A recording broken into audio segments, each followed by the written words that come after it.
Alright, back to the mainline levels of Small Brawl, after a brief look at one of the bonus levels. Things are still going to stay as strange and inexplicable as they were.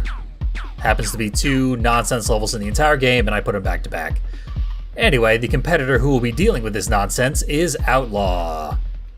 Driven by a little kid who has declared himself to be Officer Roberts, who merely wants to put an end to the bullying. Not getting it any worse from Calypso than any of the other kids. Just wants to stop it on their behalf. I can get behind this pursuit for justice. This interpretation of Officer Roberts is still young and idyllic, hasn't yet been beaten down and made cynical by a cruel world.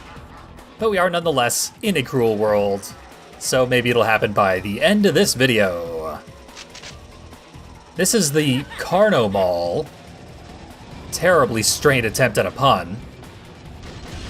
And it has just so many interactables. We are actually on top of one right now. This spinning disc will slowly spin faster and faster the longer we stay on it, completely screwing up our aim. Fortunately, we are a vehicle that doesn't really need to aim.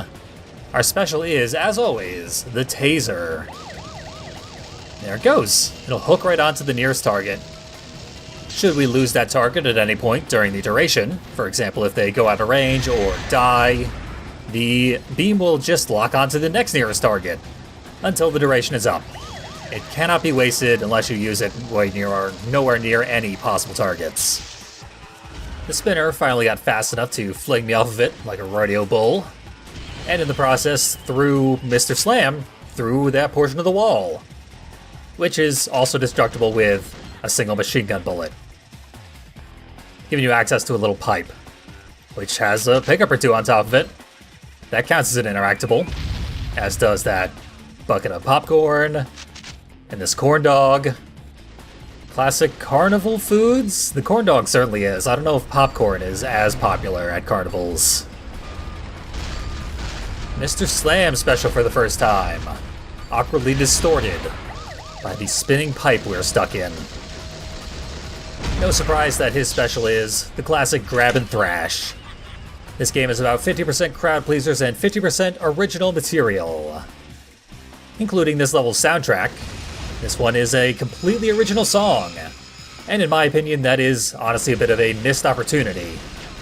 There is a song on the soundtrack of the first Twisted Metal called Circus Metallicus, a very high-tempo, action-packed, kind of creepy song with some vague circus elements to it. But unfortunately, it is absolutely ruined by horrible production choices. They turn the sound down as quiet as it'll go and put the sound of a baseball game over it. So there's people cheering, people just sort of chatting with one another. It really takes the wind out of the sails, that entire track, and they could have remade it here. It would have been a perfect fit. But they made an original song, which is also good, but we need a definitive version of Circus Metallicus, and unfortunately, Small Brawl does not deliver. Here's what happens when you leave a remote bomb on the spinning pipe. You don't get to see it on camera, and then you get stuck inside of a wall. So here's what happens when you don't cause a glitch to occur.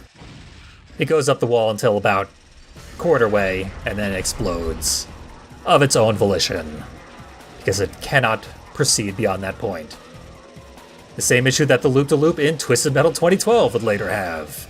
Coincidence? I think not. So, like I said, this is supposed to be like a fun house for kids at a carnival. It has a swinging guillotine blade and a saw blade that sporadically emerges from the floor. On top of that saw blade is the only health refill we can get normally. However, there is a way to generate health refills that I'll show off later. Up ahead is supposed to be a mirror. It's actually just a gray block. But imagine that it reflects things and hides within it a secret door. This gets us to the back room where we can find a skull that moves of its own volition. Another little trap. But it is RC vehicle sized. I don't know how a child could enjoy this tiny little skull wandering around. In fact, this whole area is RC vehicle sized. But when we shoot the skull, it spawns a battery at that location. Let's get a good shot of it. There we go.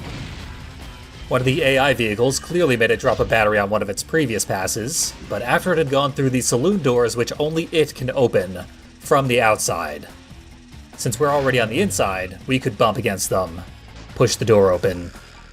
Same with the mirror, so you don't get stuck inside the secret area until the skull makes another pass. And the skull will make infrequent passes through the bottom area. As we saw, if you get in front of it, it does a ton of damage.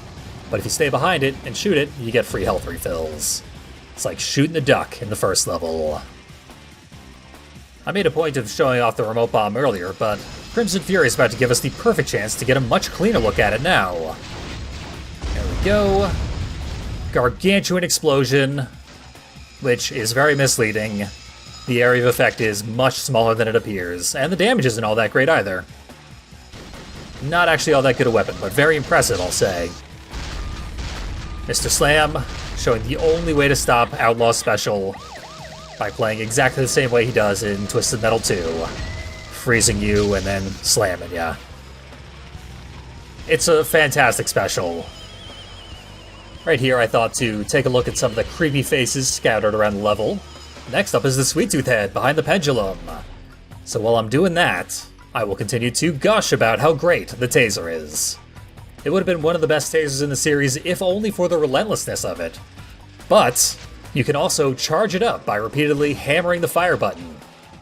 Just like Crazy 8 Special in Twisted Metal Black. I did not think to do that until after recording this video. So even as effective as the taser has been throughout this playthrough, it could have been twice as effective. If you hammer all the way through the duration, you deal twice as much damage. And while you are hammering that button, you regain health the entire time. So, you can deal tremendous amounts of damage, recover an equivalent amount of HP, and it will track onto the nearest target for a good long time. Ridiculously good special. It might be the best special in the entire game. Combines the best elements of Crazy 8's taser from Black and Meter Maid's taser from Twisted Metal 4. Because obviously the best taser in the series had to belong to Outlaw. Couldn't allow the knockoffs to come through and outdo the original. Just about to get rid of Mr. Grimm. There he goes. Crashed him to death even. Collisions do a surprising amount of damage in this game. Always pretty reliable, even if you're in a small vehicle. Just leaves one opponent left. I could use some health. And luckily here comes a skull. But it was right at this exact moment that I had the horrifying realization that because the duck in the first level was destructible, perhaps this skull is also destructible. So here I am dumping my entire inventory into getting rid of this skull. It despawns at the point where it regularly despawns, and I am fairly confident in saying that it's not destructible. I've done everything in my power, at least, to try and preclude the need for a correction at the end of the next video. But we'll see. At least Outlaw has performed his duty and completed this level. Let's enjoy his ending. I've been saving this one for you, Billy Calypso. Say your prayers, Calypso. You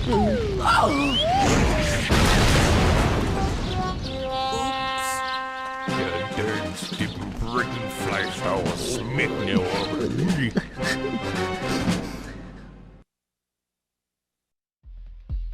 Officer Roberts has learned the hard way. The law is powerless to help you, not hurt you. Calypso did, however, fall backwards down an open manhole, which can't possibly be a good outcome for him. And you know, it just dawned on me that this game's Officer Roberts might be the same one from Twisted Metal 1 and 2, because if you saw those games, he started out in his 50s, then by the second game he was mid-20s, maybe early 30s. So by this game, he could realistically have Benjamin buttoned his way all the way down to a little kid in an ill-fitting uniform. I'm sure now Outlaw's sister will join the contest and wish to break him out of kid jail in Twisted Metal's Small Brawl 2, which is surely right around the corner.